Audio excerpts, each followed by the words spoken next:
Hey guys, what is up? Welcome to the channel for today's video. And you clicked this video because either your drum brakes suck or they're sticky and you need to adjust them. So today we're gonna cover all that and show you how to fix all your problems with drum brakes and make your drum brakes great again. So here is the example we're gonna be working on today. It's my XR100 and I've been dealing with its really crappy drum brakes that are on the front and the rear of this bike for over a year now. And it's really annoying because this front drum brake is super sticky. And I'm gonna show you guys the reasons why it could be sticky and how to fix it. So let's jump right into it. So there is a couple different reasons it could be sticky, and I'm going to show you how to adjust it as well if that's what you need. So the first reason it could be sticking is because of this screw that goes through the pivot point of the actual lever is too tight, and it could cause your brake lever to stick that way, as well as if the bike's been out sitting. Now this bike, when I bought it, it had been sitting outside for quite a while, and that's where she stored it, and it got rained on, and because it got rained on, rain actually went down inside the tube itself that has the cable that goes down to the drum brake, and the cable itself was like rusting and sticking inside of the actual like shielding. I actually went and replaced my front brake line cable, and that helped it out quite a bit with be a lot easier to pull and not sticking and like just getting stuck a bunch. Now the next thing that comes down from there is going to be this little pivot arm here on the front of the actual like hub, and this guy in here is where it pivots on as you pull this brake, and this arm's going to actuate like so, and it gets stuck and sticky down in there. So I'm going to go ahead, I'm going to pull this front wheel off, and I'll actually show you how the drum brake is actuating and why it's getting stuck. And it also can get stuck if you have this little arm here is improperly set. So on the end of the arm there's a little tiny guy down in here that's just like your shifter, where it's got a whole bunch of teeth, and you can adjust the pitch of it by pulling it off and rotating it one and then sliding it back on, because it's lined with teeth, so it's like geared, if you will. So if you have this improperly adjusted, it could be overextending and pulling the piece inside too far, and it's getting it jammed up and stuck. So I'm going to go ahead and we'll show you how this all works and how you can fix it and what kind of issue you actually have going on. So to remove our front tire, we got a 14mm bolt on this side, and we have a 19mm on the other side. So let's go ahead and let's just pop this wheel off.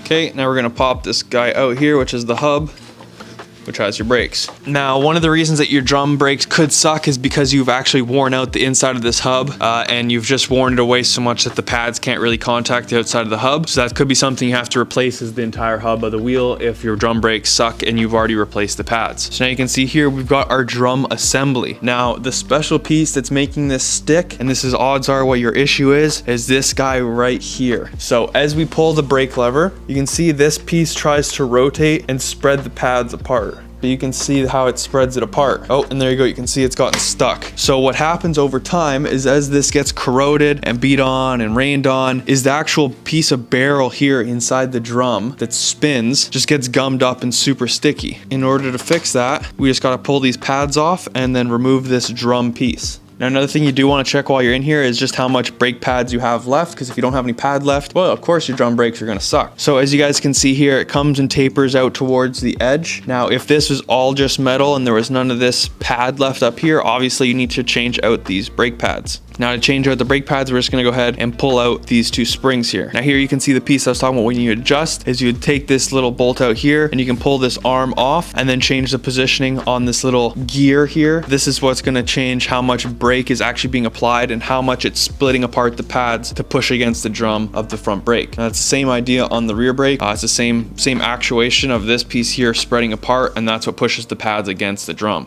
So now we got ourselves a pair of needle nose pliers, and we're going to go ahead and just try and pull these little springs up and out of here without losing an eye. Okay, just like that, we got our first spring, and there goes our second spring. Now you guys will see that the pads come right off. Okay, so now we've got the pads removed. That would be how you actually swap the pads. Now this is the part here you guys can see that's trying to like spin and actuate inside the drum. Odds are this is where your sticking issue is coming from. So now we're going to go ahead and we're going to take a 10mm, I believe, and pop this bolt off. And there's a little keyway thing here up on top, and that's what keeps this thing from coming off. So let's go ahead and let's pop this sucker off. Now if it's your first time ever taking this, you might want to loosen this bolt up while it's still attached inside the bike, but I've had this off a bunch before, so I know it's not seized. And let's just go ahead and we're going to loosen this sucker off. So here's our keyway. That's what sits up in the top groove of this arm to keep it from turning. Now one other thing I want want you guys to note, and I don't know if you can see, on here there's a little tiny dot in the center of the like gear piece, and then there's a little tiny dot on the arm, and that's what you want to have lined up with each other to actually have this in the proper location. If it's outset from either way, it's just not going to work properly. Now underneath there's also a tab with an arrow. You want to make sure when you put this back together, this tab with the arrow is facing downwards at the ground. So now we'll go ahead, we're just going to pull this guy off. I might actually need to pop this piece out of the, so I might need to just go ahead and crack these ones up here first, which is part of your adjustments. So we're just going to crack this top nut, and then the other thing is we got to crack this bottom nut, pull it off the threads, which is always fun, like that. You let that kind of fall down, and now you can pull the cable up to the top and out to the side, and then this guy comes off like that, and now you have this part completely disassembled. So now we can go ahead and finish pulling this arm off. All right, so we got our arm off. It just took a bit of finagling because these threads in the back, they've been messed about quite a bit because they're old. But there you go, that comes off. Same with your little plate. That guy comes off. Now you're left with this drum piece that would spin, and now just spinning it, it does not want to spin very cleanly. I can feel it's just like hella gunked up and gross. So we're just gonna literally pop this out and push it out like so. And now this is where we're gonna go ahead and we're gonna clean this out, and we're gonna clean this piece here, this barrel, and then we're gonna reassemble it. And that is gonna be why your drum brakes are sticking. If you guys have learned something new, make sure you guys click like, click subscribe, and yeah, let's show you how to clean this up and get it prepped up so this thing doesn't stick anymore. All right, so I went and I've cut up some 220 grit sandpaper. We've got this guy here. I'm gonna wrap the sandpaper around an extension so it becomes nice and skinny like so. And then we're gonna take that, we're gonna stick it inside of where the brake was, and we're just gonna sand this guy up, get it nice and cleaned.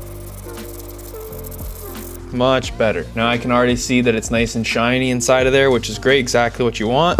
Then once you've got that cleaned up, you can take that piece of sandpaper and we're gonna sand down this guy here.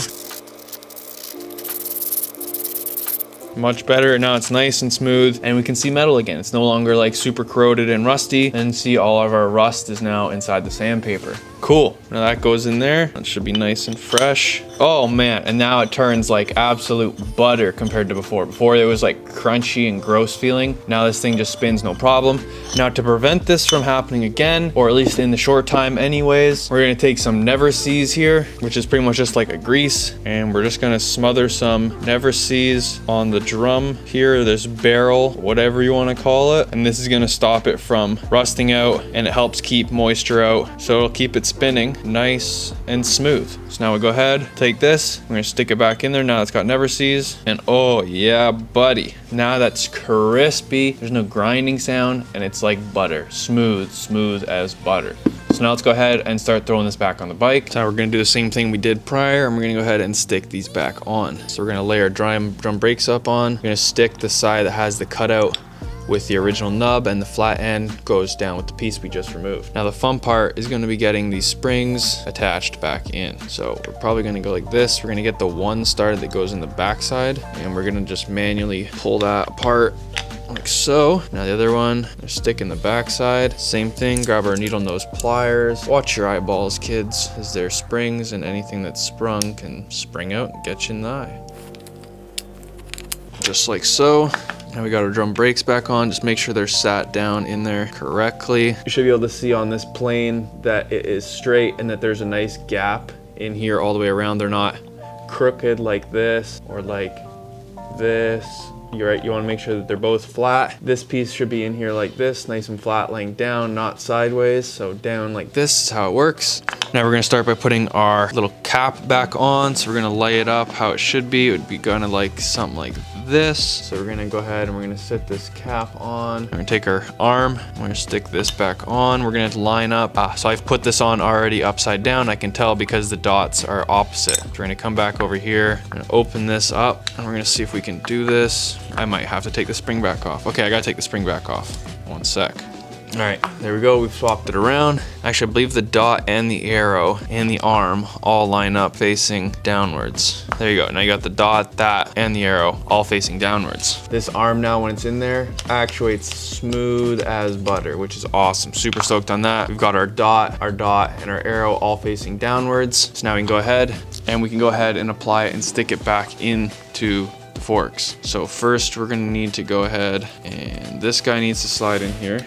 Just go ahead, slide this guy back in the end. So you gotta pull this part where it kind of gets tricky, and it's extra nice to have extra hands, but I don't. Crush the spring, slide the cable back in the drum, like so, and that slides back up again. Then the extra fun part is getting this nut that's now all the way at the bottom. So I'm just gonna flip it upside down for a sec, so the nut falls back up into my fingers. Pull the spring down. We're gonna start this nut again. Oh man, I can already tell this is gonna be so much better. All right, so this is where part of your adjustment comes in, and this is gonna be like setting kind of like how much tension is on this when you go to pull it by moving these two nuts up or down. So what you wanna make sure is when this is set is that this stays flat. When you set this piece on, and if it's like this where it's spread apart some, you know that the brakes are already gonna be rubbing and you might not be able to fit it back in the drum. So you wanna make sure that this piece here is flat and has not been spread apart yet. Man, that's sick. I'm stoked on that. That came together great. So now we'll go ahead, just tighten these guys up. So yeah, if you wanted more tension and more brake closer to as you start pulling, you want to slide this down. And if you want less, where you have to pull in further for more braking, slide these bolts up. Okay, so we've got that. Now, if you also have this incorrectly set where this arm swapped over one or two, that's gonna have a very dramatic difference. This is like minor adjustment, this is like major adjustment, but as you can tell, they already tell you where to stick it and stick the two dots together. So now we're gonna go ahead and we're gonna stick this back on and assemble it, and we'll see how our sticky part fixed. So if we've done this right, this should slide right inside the drum, just like so. If you've done it wrong, it will not want to slide in whatsoever. Now this part's always fun, trying to get the hub to line up in the fork, like so. But you know what, I almost forgot. So you got this little T-tit here. This nub, the little nub piece, sits inside the swing arm piece, and then the bolt goes and threads up into it. Now we've got our wheel on, bolts back in. Now the first thing I can tell is, oh my goodness, this thing pulls so much smoother. Like one finger, like, oh, it's like absolute butter. Now, as you can tell, it's out of adjustment.